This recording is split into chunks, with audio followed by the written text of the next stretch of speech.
सभी भाई बहनों को प्रभु यीशु मसीह के मधुर नाम में बहुत सारा प्यार, बहुत सारी शुभकामनाएं। आज हम लोग प्रभु की आराधना करेंगे, उसकी स्तुति करेंगे और हम प्रभु का वचन पढ़ेंगे। मत्ती रचित सुसमाचार उसका 13 अध्याय और उसका 44 वचन। यहाँ लिखा है, स्वर्ग का राज्य खेत में छिपे हुए धन के समान है, जिसे किसी मनुष्य ने पाया और छिपा दिया और मारे आनंद के जाकर अपना सब कुछ बेच दिया और उस खेत को मोल ले लिया। प्रभु अपने वचन के पढ़े जाने पर आशीष दे। मेरे भाई बहनों, मत्ती रचित सुसमाचार 13 अध्याय के अंदर 7 दृष्टांत हैं और 7 के 7 दृष्टांत स्वर्ग के राज्य के बारे में। इससे पता लगता है कि प्रभु यीशु मसीह के मन में हमेशा एक ही विचार रहता था, स्वर्ग का विचार।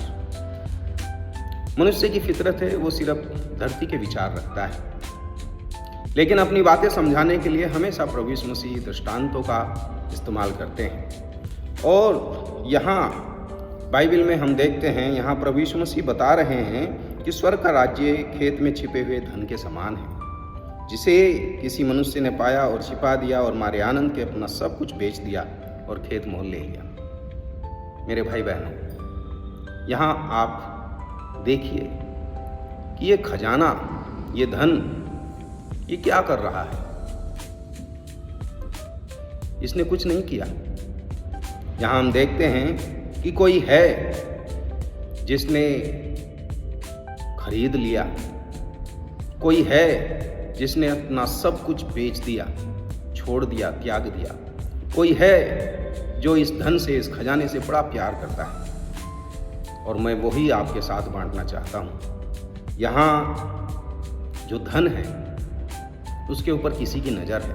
मेरे भाई बहनों, आप भले इस संसार के अंदर रहते हैं, इस संसार में भले ही लोग आपको कूड़ा करकट समझते हैं, लेकिन मैं आपको खुशी की बात बताना चाहता हूं कि प्रभु यीशु की नज़र में आप बहुत कीमती हैं, उसके लिए आप खजाना हैं। और बाइबल में जगह जगह इस बात को चित्रित किया गया है। परमेश्वर ने खुद कहा है कि तुम मेरा निज धन हो।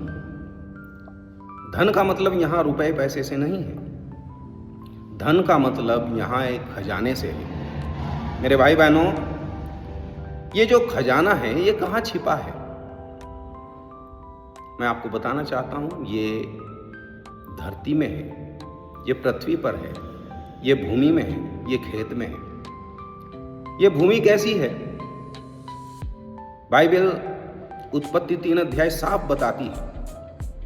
परमेश्वर ने खुद कहा मनुष्य को कि ये भूमि तेरे कारण श्रापित है। भूमि श्रापित है और ये खजाना इस जमीन में है जो श्रापित है, जो पाप से ग्रसित है, जो श्राप से ग्रसित है। और मेरे प्रभु का प्यार देखिए, वो इस खजाने से प्यार करता है और उसने सब कुछ बेच दिया, सब कुछ। आप कल्पना करो, अगर मैं अपना सब कुछ बेच देता हूं तो मैं क्या बन जाऊंगा? स्वाभाविक है, मैं कंगाल हो जाऊंगा। प्रभु का प्यार देखिए, वो आपके लिए कंगाल बन गए ताकि उसके कंगाल हो जाने से आप धनी हो जाए। मेरे भाई बहनों, मेरे प्रभु ने अपना सब कुछ बेच दिया। फिलिपियों 2 अध्याय में लिख रखा है, उसने अपना सब कुछ छोड़ दिया, त्याग दिया। वो तो मनुष्य बन गया, दास बन गया, शून्य बन गया। आप कल्पना करो, उसने अपना सब कुछ, वो राजा था स्वर्ग का, सिंहासन था उसके पास, उसके एक बार बोलने से लाखों करोड़ों स्वर्गदूत झुक जाते थे, लेकिन उसने सब कुछ छोड़ दिया सिर्फ इस खजाने के लिए जो मिट्टी में है।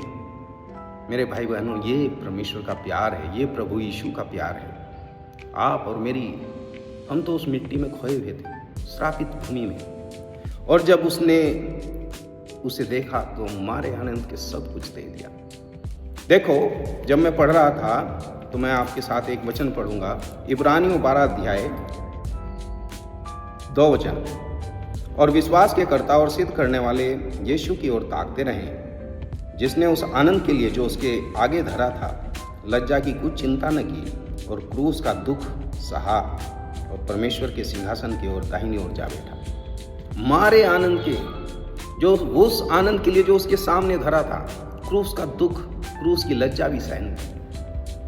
देखो, इसे मैं समझाने के लिए आपको बताता हूं। एक महिला का मैं ऐड देख रहा था और वो महिला जो लेबर रूम में थी, बच्चा पैदा होने वाला था और वो पीड़ा में तड़प रही थी और दुखी, बहुत दुखी थी। लेकिन उस टाइम एक शब्द उसने कहा कि इस दुख को उठाने के लिए मैं आज बहुत आनंदित हूं। आप समझिए उसके मन की व्यथा। वो शायद 5 साल या 10 साल से इंतजार कर रही थी कब मुझे ये दुख मिलेगा। उस दुख को उठाने के लिए वो बहुत आनंदित थी। मेरे भाई बहनों, ये था क्रूस का दुख। मेरे प्रभु ने मारे आनंद के क्रूस का दुख, क्रूस की लज्जा सही। उसका आनंद आप है। आपके अंदर वो अपने आनंद को देखता है और मारे आनंद के उसने सब कुछ दे दिया। मेरे भाई बहनों, ये मेरे प्रभु का प्यार है और उसने सब कुछ बेच दिया, कंगाल हो गया और उस खेत को मोल ले लिया। प्रभु की स्तुति हो। आप खून खरीदे लोग हो, आप साधारण लोग नहीं हो। मेरे प्रभु ने आपको खरीद लिया है अपना खून देकर। आप खून खरीदे हो, आपसे वो बेइंतहा प्यार करता है। मेरे भाई बहनों, हम अपने प्रभु की आराधना करें। ना तो इस खेत ने कुछ किया था, ना उस खजाने ने कुछ किया तो उस प्यार करने वाले परमेश्वर ने किया। उसने उस खेत को देखा, उसने खेत को खरीदने की योजना बनाई, उसने उस खेत को खरीद लिया, आनंद से खरीद लिया। उसने अपना सब कुछ बेच दिया, उसने उसे खरीद लिया। अब आप कल्पना करें, जब उसने उस खजाने को निकाला होगा तो क्या किया होगा।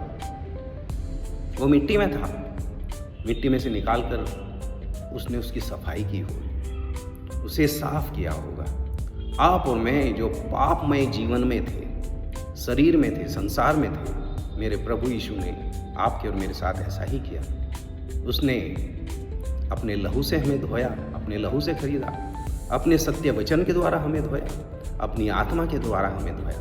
और धोने के बाद ये खजाना किस लिए यूज होता था, मैं आपको बताना चाहता हूँ। पुराने ज़माने में सुलेमान ने जगह जगह से सोना खरीदा, जगह जगह से चांदी खरीदी, ताकि वे परमेश्वर के भवन में काम आए। सोने की वेदी थी, सोने के दीपदान थे, धूपदान, सोने के वो दीपक थे, वो बर्तने चांदी और सोने के थे, जो बड़े बड़े सॉकेट थे चांदी के थे, बड़े बड़े खंभे थे वो पीतल के, चांदी के, सोने के थे। मेरे भाई बहनों, ऐसा इस्तेमाल होता है। आज मेरे प्रभु ने एक और खूबसूरत घर वो बना रहा है जो स्वर्ग में है। वहाँ कोई सोने की चीज़ होगी, कोई चांदी की होगी, कोई बहुमूल्य पत्थर होगा, कोई मणि होगी, कोई हीरा होगा, मुझे नहीं मालूम, लेकिन हम सबको प्रभु वहाँ रखेगा और हमारी एक ही ड्यूटी होगी, हम उसके घर में होंगे। मेरा प्रभु वहाँ वास करेगा, हम लोग वहाँ चमकेंगे। प्रभु की स्तुति हो। आइए हम अपने प्रभु की आराधना करें। मेरे प्रभु ने आपको देखा है, आपसे प्यार किया है, आपको खरीद लिया है। हमने कुछ भी नहीं किया, हम तो अपने प्रभु की सिर्फ आराधना करें। आइए हम अपने प्रभु की आराधना करें। प्रभु आपको आशीष दे।